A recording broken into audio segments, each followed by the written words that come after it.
आप सभी सोच रहे होंगे कि क्या सरकारी नौकरी मिलना इतना आसान है? अगर वो आसान होता तो सभी को सरकारी नौकरी क्यों नहीं मिल जाती? नमस्कार, मैं गौरव वैष्णव आप सभी का स्वागत करता हूं अनंत आईएएस कोचिंग के इस ऑफिशियल यूट्यूब चैनल पर। जी हां बच्चों, सरकारी नौकरी कोई हवा नहीं है जो आपकी मेहनत के बावजूद भी आपको सरकारी नौकरी ना मिले, लेकिन अपनी तैयारी करनी किस तरह से है, किस तरह से एफिशिएंट लर्निंग करनी है, किस प्रकार से स्मार्ट और इफेक्टिव लर्निंग करनी है, ये हम आज इस बात को चर्चा करेंगे इस वीडियो में।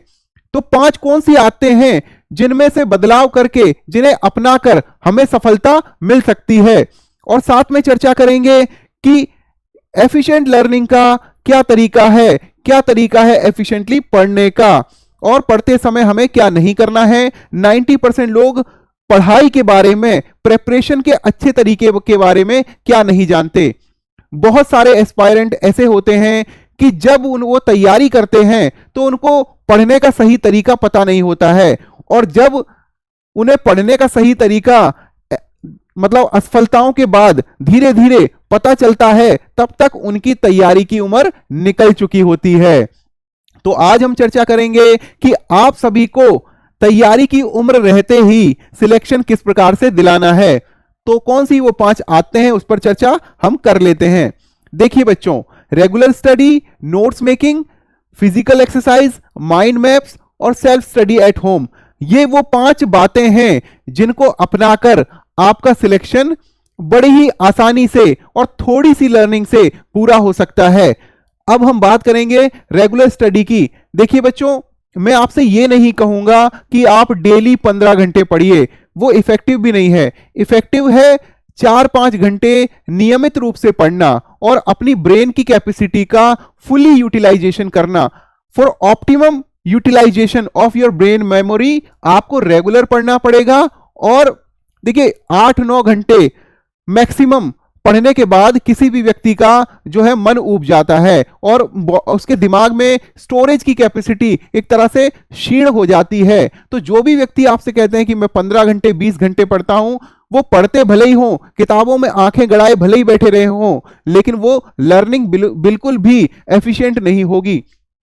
तो क्या करना है आपको, आप 4 से 6 घंटे मैक्सिमम आप पढ़िए, लेकिन एक नियमित समय पर पढ़िए, एक नियमित अंतराल पे पढ़िए। जैसे कि आप समझ लीजिए कि सुबह ब्रेकफास्ट करने के बाद 9 बजे से लेके 1 बजे तक आप पढ़ने बैठें, तो 4 घंटे ये पढ़ाई हो गई, और उसके बाद शाम को 7 बजे से लेके 8 बजे से लेके 10 बजे तक आप पढ़ लें, और उसके बाद किसी कोई मैगजीन, कोई न्यूज़पेपर उठा के थोड़ा सा एनालिसिस कर लें। ये तरीका बेस्ट है, लेकिन आपको ये डेली तरीका अपनाना है।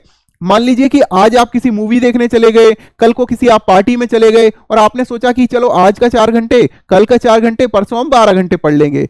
That is not effective at all. ये इस प्रोसेस से आपको बचना है, इस तरीके से आपको बचना है। तो रेगुलर स्टडी आपको करनी है। दूसरा जो हमारा जो दूसरी ट्रिक है, या जो दूसरी हैबिट है जो हमें सफलता दिला सकती है, वो है नोट्स मेकिंग। आपको अपने नोट्स खुद बनाने हैं। देखिए, इधर उधर से 10 जगह से 10 प्रकार के नोट्स, 10 प्रकार का स्टडी मटेरियल लेकर अगर आप अपने पास इकट्ठा कर लेंगे, तो वो आपको मैक्सिमम कंफ्यूजन की ओर ले जाएगा। आपको क्या करना है कि आपने कोई एक किताब पढ़ी, उसको अच्छी तरह से पढ़िए, और उसमें जो भी क्रिस्पी नोट्स बनते हैं वो आप बनाइए, अपनी खुद की कॉपी पर, अपनी खुद की नोटबुक पर उसको नोट डाउन कीजिए, और परीक्षा से पहले वो जो आपके नोट्स बने हैं उनको रिवीजन करके जाइए। यही सही प्रोसेस है। बहुत सारे बहुत सारे चैनल्स, बहुत सारे कोचिंग आपको बोलते हैं कि हम न्यूज़ पेपर का एनालिसिस करेंगे, द हिंदू का एनालिसिस करेंगे, इंडियन एक्सप्रेस का एनालिसिस करेंगे। बच्चों, लेकिन एनालिसिस तो आप जब खुद करेंगे तभी आपके लिए इफेक्टिव होगा। इसका क्या प्रोसेस है, आपने एक आर्टिकल पढ़ा, उसमें से इंपॉर्टेंट जो टर्म्स हैं उनको हाईलाइट कीजिए, विकिपीडिया पे जाकर, अन्य डिजिटल प्लेटफॉर्म पे जाकर उनको सर्च कीजिए, और एक बहुत ही पूरी तरह से रिफाइंड जानकारी अपनी नोटबुक पे आप नोट डाउन कीजिए। तभी आपको सही तरीका पता होगा।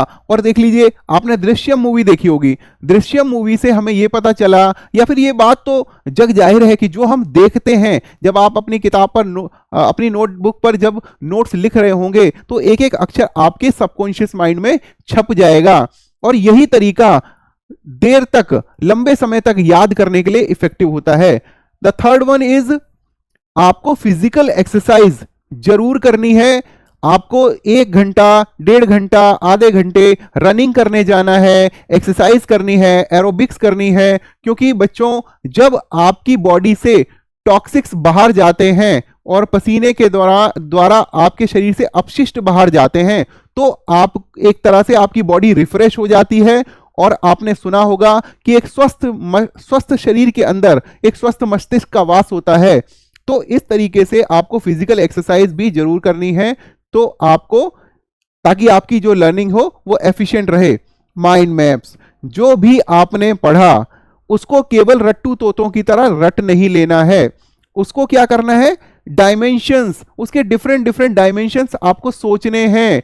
कि जैसे कि जब ड्रोन आया, ड्रोन की टेक्निक आई, तो शायद किसी ने ना सोचा हो, या फिर कुछ ब्रिलियंट माइंड ने ये सोचा होगा कि हम खेती में सिंचाई के लिए, उर्वरकों के छिड़काव के लिए, दवाइयों के छिड़काव के लिए इसका प्रयोग कर सकते हैं। और आज देखिए बहुतायत में ड्रोन का इस्तेमाल कृषि कार्यों के लिए हो रहा है, और डिफरेंट डिफरेंट डायमेंशंस भी हम सोच सकते हैं।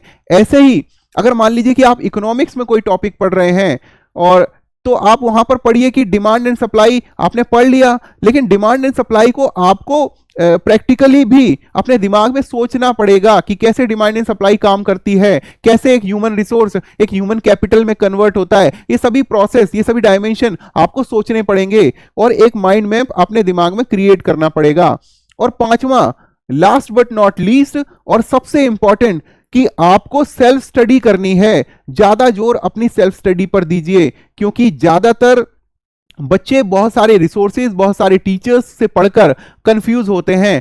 किताबें आपकी सबसे अच्छी मित्र हैं, आप किताबों को मित्र बनाइए और सेल्फ स्टडी कीजिए, लेकिन घर पर कीजिए, क्योंकि घर पर सेल्फ स्टडी के बहुत सारे फायदे हैं। अब आजकल बच्चे मुखर्जी नगर जाते हैं, राजेंद्र नगर जाते हैं, वहां पे कोई बच्चा सिलेंडर भरवा रहा है, कोई खाना बनवाने के लिए मतलब खाना बाहर से लेने जा रहा है। तो इस तरह से बहुत सारा टाइम बच्चों का खराब होता है, और उसके बाद भी माता पिता इतनी मेहनत से कमाई गई जो पूंजी होती है उसमें से 20,000 30,000 बच्चों को यहां पढ़ने के लिए देते हैं, उसके बावजूद बच्चे अनहाइजीनिक कंडीशंस में, अनहेल्दी कंडीशन में गुजर बसर कर रहे होते हैं। 5x5 के कमरे में, 6x6 के कमरे में बच्चे यहां गुजारा कर रहे हैं।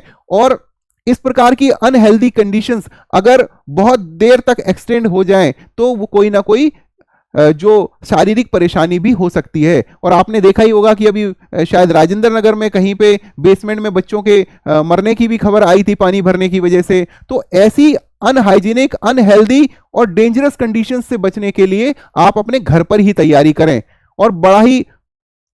और किसी अच्छे टीचर को ऑनलाइन फॉलो भी कर सकते हैं। लेकिन याद रखिए कि 4 टीचर्स को, 5 टीचर्स को फॉलो करने की बजाय किसी एक टीचर को ही फॉलो कीजिए, ताकि आपके जो माइंड में कंफ्यूजन की स्थिति ना बने। और घर पर रहकर आपको फैमिली सर्विसेज भी मिल रही हैं, कि जैसे आपको कि खाना लेने घर खाना भी आपका टाइम पे मिल रहा है, घर में साफ सफाई भी टाइम पे हो रही है, तो आपको घर में एक जगह भी फिक्स मिल गई है। तो बहुत सारी समस्याओं से आप घर में सेल्फ स्टडी करने से बच जाते हैं। तो ये 5 तरीके आप अपनाकर अपनी परीक्षा में अपने आप को एफिशिएंट लर्निंग के साथ में साबित कर सकते हैं। और दोस्तों, मैं आपको पहले भी बता चुका हूं कि हमने fast and furious batch lower middle class और मिडिल क्लास फैमिलीज के लिए शुरू किया है। लोअर मिडिल क्लास और मिडिल क्लास फैमिलीज के बच्चे जो इतनी भारी भरकम फीसेस जो कोचिंग संस्थानों की हैं नहीं दे सकते हैं, उनके लिए हमने फास्ट एंड फ्यूरियस बैच पूरी तरह से निःशुल्क शुरू किया है। आप हमारे YouTube चैनल पर, टेलीग्राम चैनल पर, व्हाट्सएप चैनल पर जाकर हमें फॉलो कर सकते हैं और हमारे लाइव और अपलोडेड क्लासेस को देख सकते हैं। हमने पूरी तरह से स्ट्रक्चर्ड वे में इस बैच को बनाया है और 15 अक्टूबर से 15 जनवरी तक हमारा ये बैच होने वाला है। RRB NTPC, UP PCS, RPSC, MTS, UPSI, SSC GD, SSC CGL, इन सभी वनडे एग्जाम्स को फोकस करके हमने ये बैच क्रिएट किया है। अगर आपको लगा हो कि हमारा ये एफिशिएंट लर्निंग का तरीका आपके जीवन में कुछ सुधार कर सकता है, आपको सफलता दिला सकता है, तो हमें लाइक और सब्सक्राइब जरूर कीजिए और अपने अधिक से अधिक साथियों तक हमारी इस वीडियो को भेजिए। तब तक के लिए नमस्कार, धन्यवाद।